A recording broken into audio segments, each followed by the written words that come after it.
This meeting is being recorded. Yeah, as it always gets. All right, guys, welcome back to the Warrior Unfiltered podcast. I know it's been a very long time since the last episode. I don't actually, do you know what? I didn't even do my homework. I don't know the last episode I put up. I think I've got written down here 82. I could be wrong. It's either 81 or 82. I'm going to go on my gut instinct and say, welcome to episode 82. And we are back with, is it your fourth time now? Appearance. It's either the hat trick or the fourth time. Was it So Pat? I've been on with you like a while No, ago. it's this is your fourth one. This is your fourth one because we done one. We've done two, and then we've done the Christmas special, and then this one. Yes, I remember. I remember. Yeah, It was you that had the fourth hat time. on Christmas for the Christmas special. Yeah, yeah, fourth time. There we go. I'm So just becoming. I'm a furniture. frequent appearance from Darren. How's things been, your end? Yeah, mate, all good. I mean, enjoying the summer. Or I say summer, it's actually our springtime, but it feels like summer right now. So enjoying the heat, but yeah, I mean, same old, just training and living up the gym lifestyle, basically, just the same old repeated stuff. There was a part that you missed out there, which is going to be the hot topic for today's Yeah, discussion, which is so obviously for the listeners and also the viewers, because we are back on YouTube now. I mean, we are going full send with churning out the content on all platforms. I yeah, don't want to be one of these podcasters that says, "Oh, we're going to try and keep them frequent and put out an episode every single week," because at the moment I can't really guarantee my commitment, my end. So we'll try and keep these as consistent as possible. But for now, we're just going to put out maybe one episode a week. We're going to keep them relatively short as well in duration because I need to get myself ready. I'm off to Leicester this weekend. I've got two athletes competing. So I haven't even packed for that. So we'll keep this one relatively brief. And as I was saying, I got distracted. The main topic of discussion for today's episode is balancing bodybuilding and running together. I think running at the moment has become very ubiquitous and popular. I think just as a whole, but especially in our cohort as bodybuilders, I've started to see a few more people take up, if you want to call it a hobby or just their form of expenditure, because I think I've got four athletes in total now on the team who we incorporate running into their program. And yourself, Darren, you're also a runner.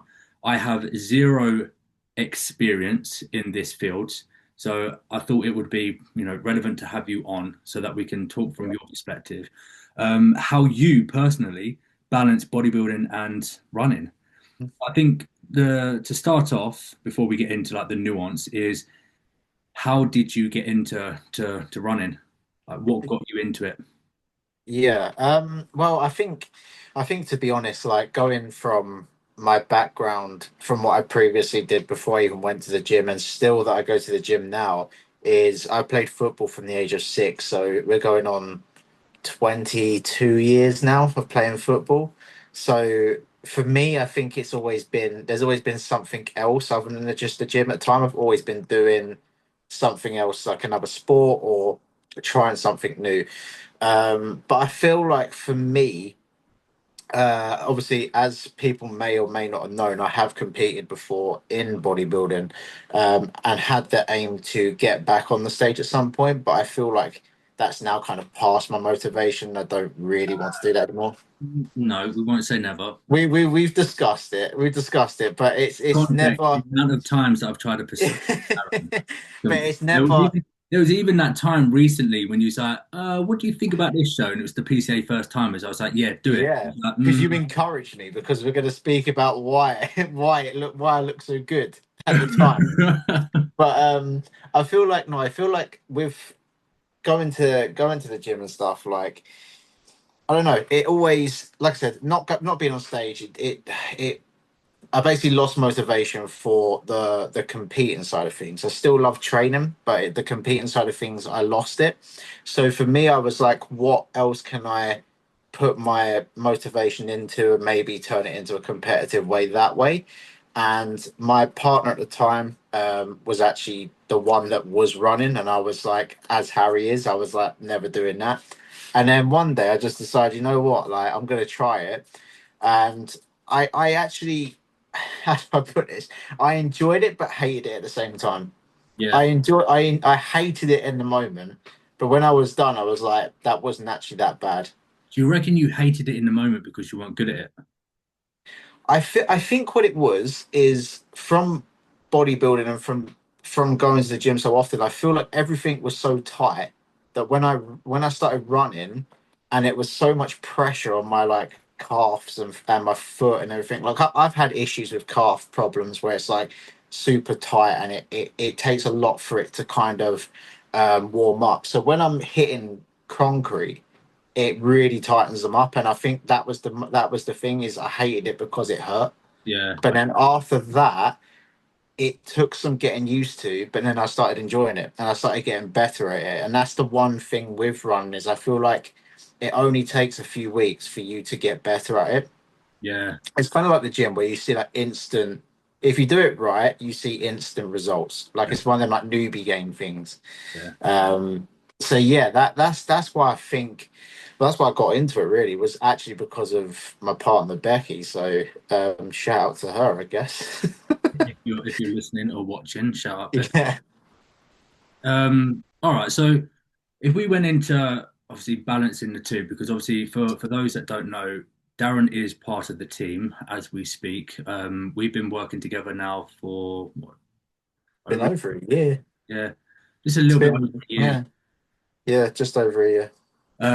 So it was only relatively recent you started to incorporate running into your own schedule and lifestyle. So Yeah. we got to a point where we had to integrate it into the bodybuilding scene and how we were going to navigate through the coaching aspect and intertwine that with all the other variables that I track as a coach. And it's always interesting because I thrive under pressure. And this was a new challenge for me. So the novelty of, right, I've never experienced anybody who's done running and bodybuilding at the same time. So for me, I was leaning into it where most people tend to lean out because they're like, this is alien to me. I don't know how to deal with it. Yeah. I enjoyed it. It was obviously a bit of a challenge. I think, like you were saying, that analogous of the love hate is I think I hated it to begin with because I wasn't familiar with it, and I Yeah. didn't feel like I had control of it to begin with. So you just have to lean into it more, and the more that you're adapting, you're collating that data, and you can start to figure out trends and patterns, just like Yeah. anything else. It just takes time. Um, so we've got to a point now where how long would you say you've been running for? What are we in now? It's June, isn't it? So I'd say March, April time. So like 3 or 4 months. Hasn't been long at all. Hasn't been long at all.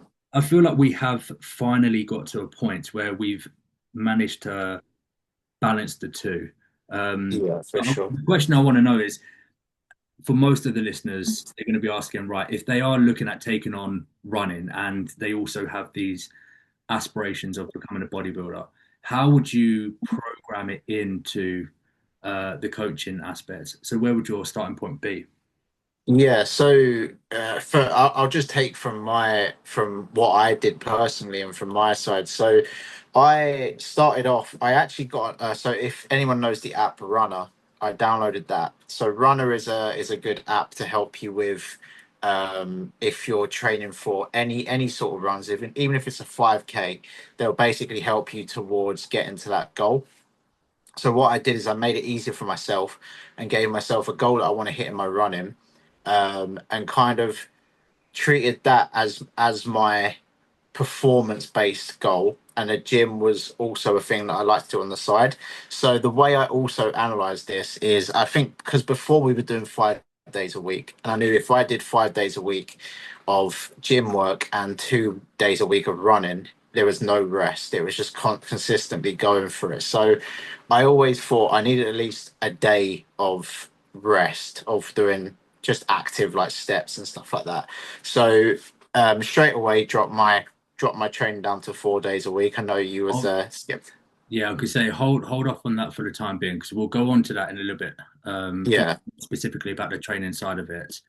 Um, well, you go back to the gadgets. You were saying the gadgets because obviously I've heard of a few. Some of my other clients they're using things like is it the Garmin? They got the Garmin. Yeah. So there's a lot of different things that I think for people who are starting off, like if you've got a smartwatch that does that, then fair play. But I personally don't use a smartwatch. I just use my phone. So on my phone, you've got Strava or you've got Runner. There's loads of different apps. There's like a Nike Run app that you can use, but I personally use Runner because it gives you a program based around your training.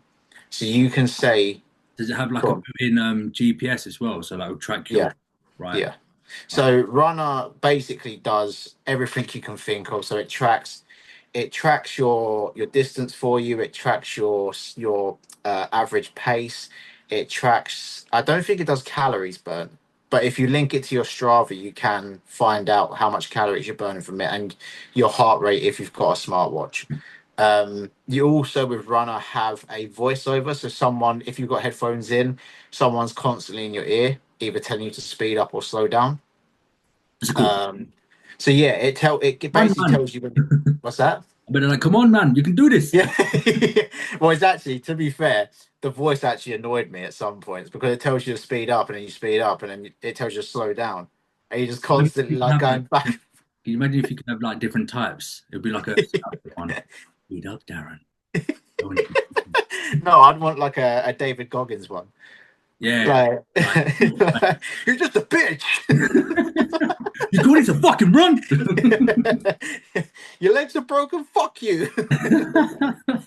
But yeah, there's loads of different. Obviously, with apps, there's a lot more.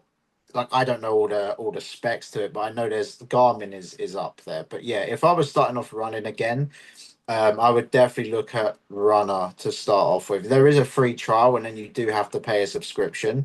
But if you are someone who's keen to keep going, I think it's definitely worth it because it also adds. It also, if you do want to, it does give you workout plans to work around your run. Okay. So it does. It's basically a whole. It's like having a coaching process, but with running. So Right. it is quite a good app. That's not like you're going into it clueless with no idea. Yeah, you're not just running for the sake of running. It's actually like it does build up your speed. It does like say if you did it twice a week, it might do 1 week where it's like tempo runs. So you're going a little bit slower, and then they might do like a long run, and they do trial runs, which is like a speed test basically. There's all different things that they cover, so it's That's definitely the best app for runners.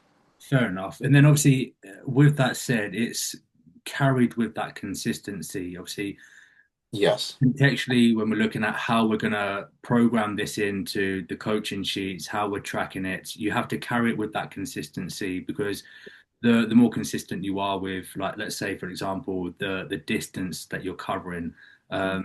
um, 5 kilometers, 10 kilometers, whatever it is, trying to keep that consistent to begin with. And then what you can do is you can micromanage that in relation to Yeah. recovery capabilities, fatigue management, and then that's what ties into the other aspects like the resistance training. Um, Yeah. and then obviously from a nutritional set point, it's just adjusting that calorie set point accordingly. I think obviously it depends on what the goal is. So for an Mhm. example, with yourself right now, you're in your growth macro phase. Yeah. Um, and how many runs are you doing a week? Still two. So I did at one point increase it to three. I remember that. I only did. Was it? I think no, I did 4 sessions still, but did 3 runs because I wanted to trial it out.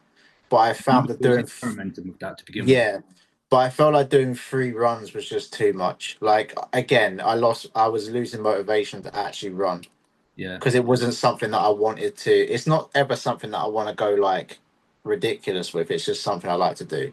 So yeah. that's why I stuck with it That's too. what I'm just literally about to say because you're not taking it to that level of trying to make a career out of it or anything like that and be No. professional.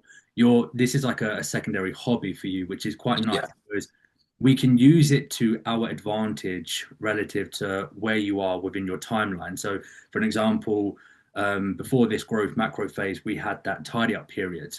Mhm. And during that tidy up period, we're in a deficit. So that's where if I recall correctly, you were doing the 3 runs a week. That Yes. was Yeah. helping to contribute to your net expenditure. Um, Yep. and that was seeing a drastic drop in body weight. What was that one time when you checked in with me and it was like Yeah. 81 kilos or something like that before the run, and when you got back it was like 78 kilos. Yeah. It happened again yesterday. Did it really? I did a run yesterday and I dropped a kilo in a run.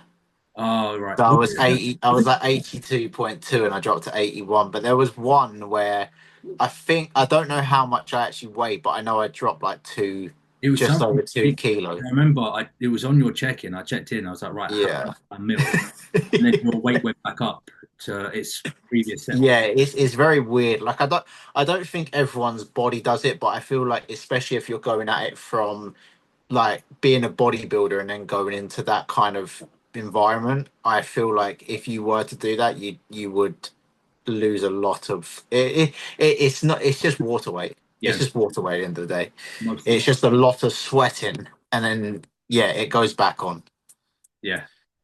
As soon as you start drinking, you're putting that fluid Yeah, but in. literally, yeah, literally. So I dropped, like I said, I dropped a kilo yesterday, weighed myself today, and I was exactly the same as I You're just was. literally So replenishing that fluid that you've lost. yeah, Literally, that's all. yeah, and there's no like added But calories or anything. even with that said, it's still contributing to your overall expenditure, and it's in a Yes, format that you enjoy, which is always nice. So that's another yeah, additive there.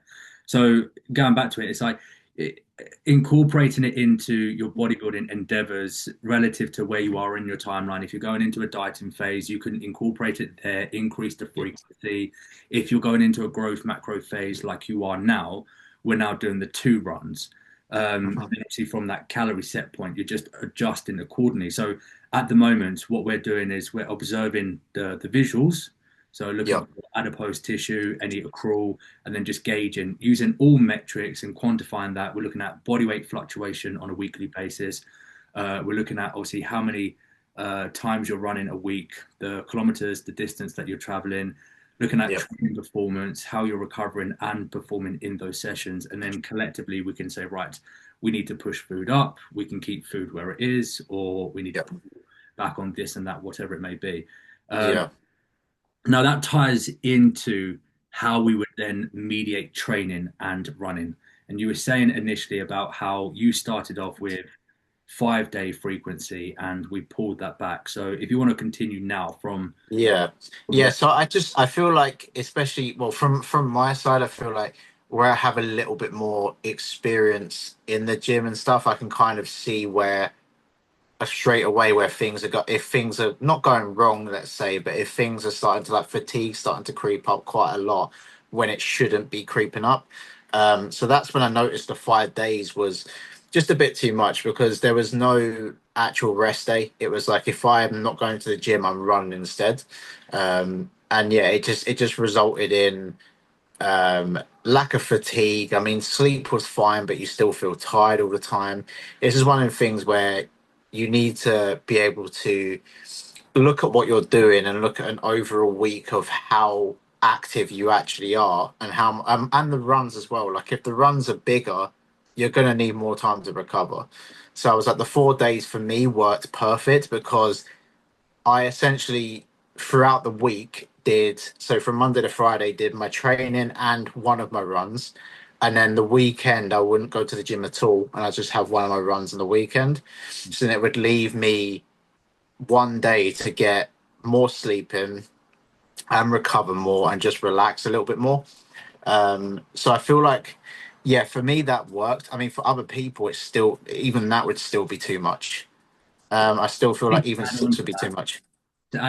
obviously you've got a standard 9 to 5 job as well that you Yes. have to balance alongside all Yeah. of this. You're not somebody like myself who's an online coach, although obviously there's still a lot that goes into what I do, but you do work from home, but you've got obviously you literally were just saying before we started the recording that your boss is away at the moment, so you're having to pick up Yes. his Yeah. shift as well. So you've got that responsibility, which is that mental Yeah. And fatigue. stress as well. Yeah. So that's another variable that you have to account Yeah. for. Yeah. It's just basically it's one of the things where you kind of have to take it week by week and see how everything's going. Like how me and you have communicated throughout the whole phase of this going on. We've kind of said like I've said to you at some point, I said may need to devolume at some point, but at the moment I'm still okay. Mm. But you never know. Like next week could go in, and I'm absolutely shattered. But for the time being, I'm like I'm still fine. We Yeah. can continue going. Um, and there might be times as well where like I don't even do two runs. I might just do one because I'm feeling a little bit more fatigued, and that's I feel like that's fine as long as you're honest with yourself and you're still doing what you need to do, like you're ticking the boxes. I feel like it's like a side quest at the end of the day. It's like if you do it, you do it. If you don't, it's not the end of the world. Yeah. And I think for anyone that's listening who is a coach and they're looking at some insight and ideas on how to mediate this aspect with one of your athletes, if you have no experience like myself, give that client the reins to take full control of what they're doing and then just get them to feed back that information because I have no clue when it comes to running. So in this scenario, when you start, right, I'm going to start taking up running and I'm going to do 3 days a week, 2 days a week, I'm doing 5 kilometers, 10. I have no clue. So I don't know how to mediate this. So therefore, I have no power of authority to say, right, do X, Y, and Z. It was a case of having to drop my ego and say, okay, I don't have a clue what's going on here. But the way that we can experiment this is if I give you the full reins and you just feed back to me how you're feeling, as you just mentioned, on a week to week basis, and then Yeah, we can just be reactive in an ad hoc fashion and then yeah, adjust the variables accordingly. But if you're too egotistical and dogmatic, then you're never going to be able to kind of excel in that area and just have it's like a CV. It's just something that you can add on to your yeah, CV as a coach in terms of, right, I now know how to manage this. And then if you end up having an inquiry with somebody in that consultation, they say, I've been doing running for multiple years or whatever. You're like, well, yeah, I've got the experience now. yeah, yeah, exactly. And I feel like if you have a coach and his ego is like you said, his ego's still there and he's not willing to drop that ego, that to me that doesn't show a good sign. It doesn't show a good sign at all. And it's like, especially with how social media is going nowadays, how there's so many more people getting into the gym and doing more lifestyle, I would say.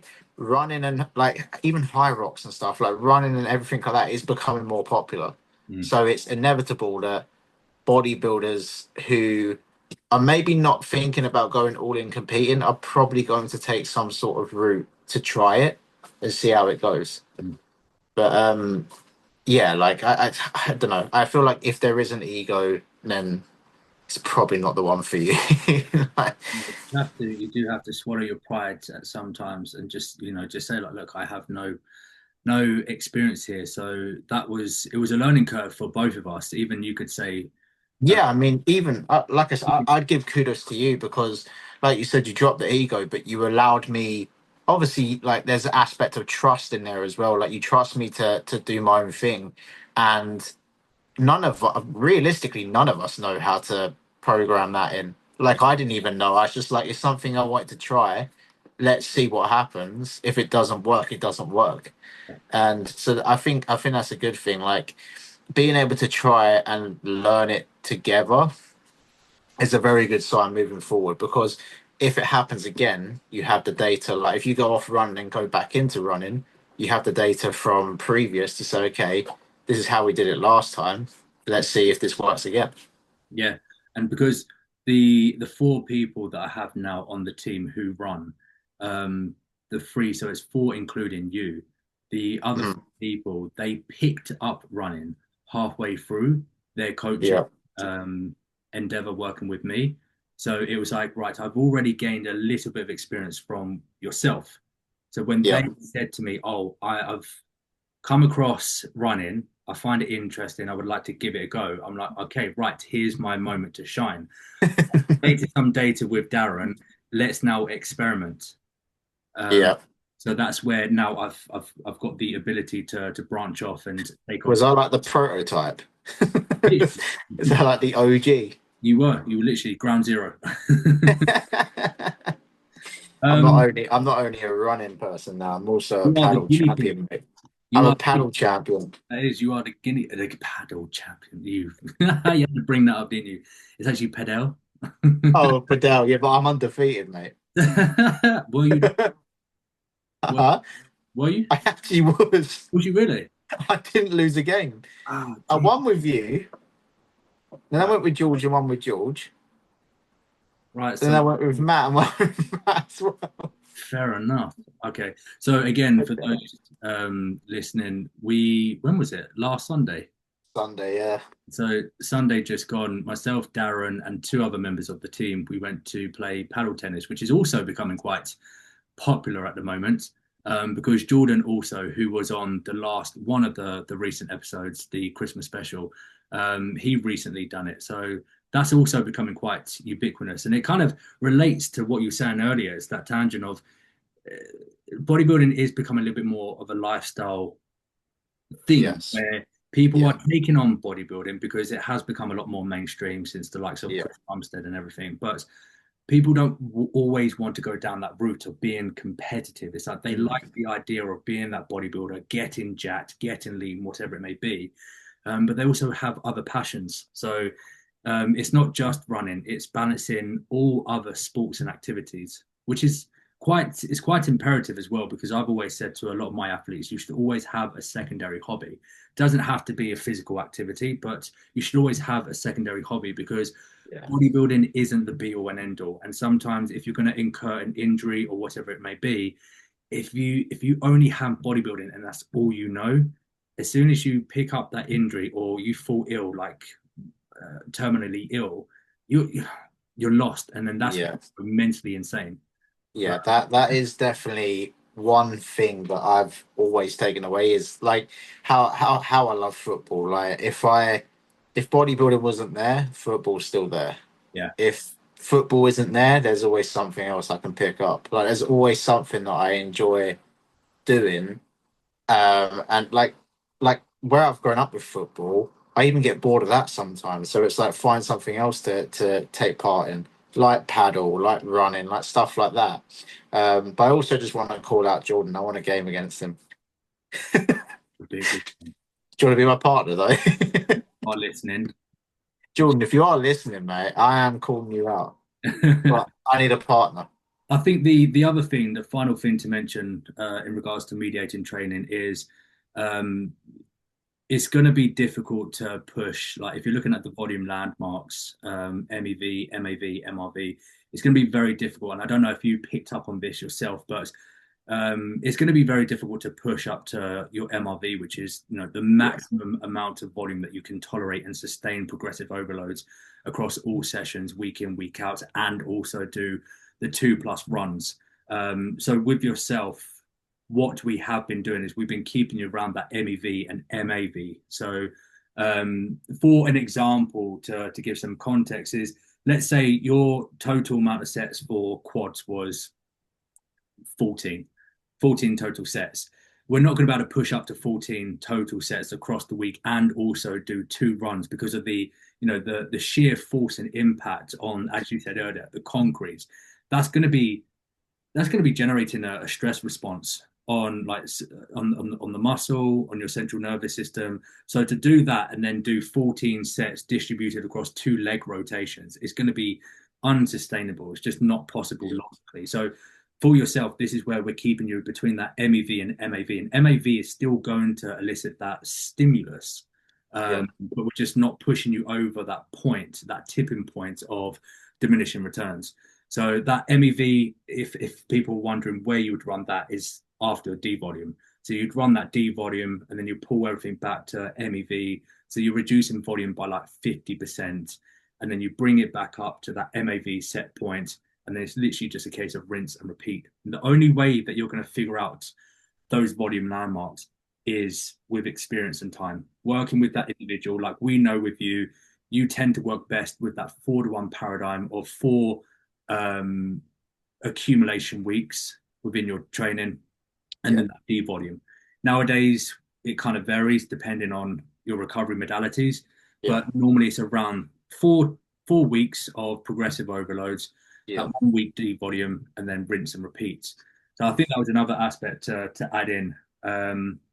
And then like you can get into like compound selectivity considerations.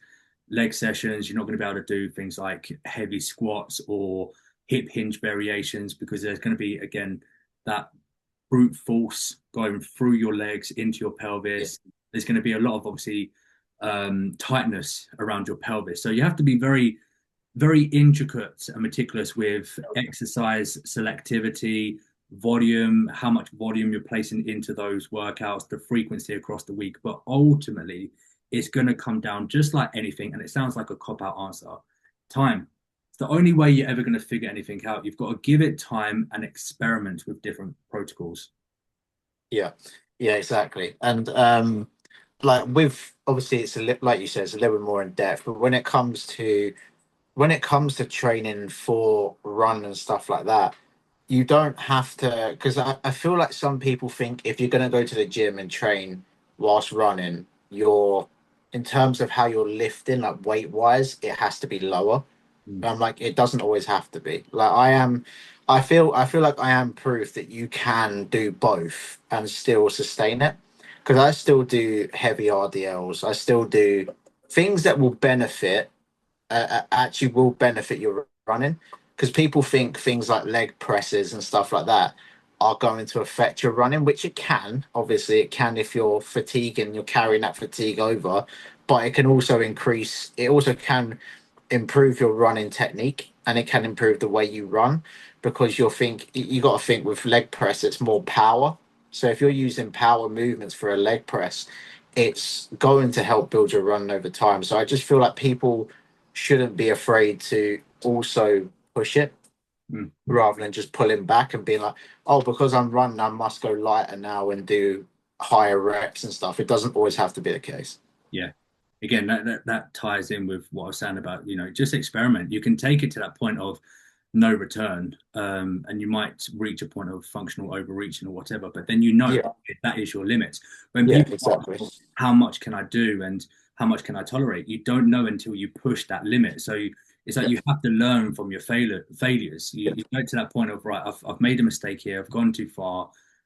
Now I know I've got that set point. That's the benchmark, and that's yeah, my tolerance set point. I can't go any higher than that. yeah. I think for most people who are probably going to be thinking you're talking utter bullshit and you can't balance the two, I know that you post a lot on your Instagram. So because we're going to wrap up this episode now, Yeah. where can people find you on Instagram so they can see the content that you're putting out? Yeah, so on Instagram, it's just everyone pronounced my last name wrong, but it's Darren Minall, all in one. So it's Of course, D A. I've been pronounced Everyone says Minall. See, it's wrong. It's Minall. Minor. Okay, But I never correct people when they say it because I'm like, it's fine. it is what it I've is. been called everything. I've been called Minall, Minall, Minall. So But it's yeah, what? so it's Darren Minall, all in one. So it's yeah, you'll see. Minall, right? That's correct. Cool. So you guys can follow Darren Minall on there. Big D. Big D, big dog. That's not gonna.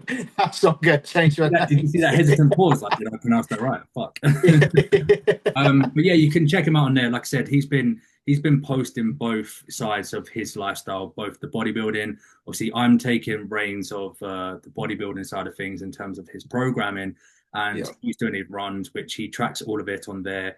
GPS track of all the runs, the Yeah. distance, and all that. So you can see how Darren does it. The walk-in living proof of how to balance the two. So I think with that said, we'll wrap up this episode and hopefully, as I said at the beginning, we will try and get one episode out a week. I think with that said, to all the listeners and watchers, thank you for tuning in. And as always, show your support. Give us a like on YouTube. Follow us on Spotify. I don't know how it all works. Just drop us a like button, subscribe, leave a review, comment, notification, bell, all of it. And we'll see you all on the next episode. It's a great outro. Love it. Fucking like. Peace out. Cheers, guys.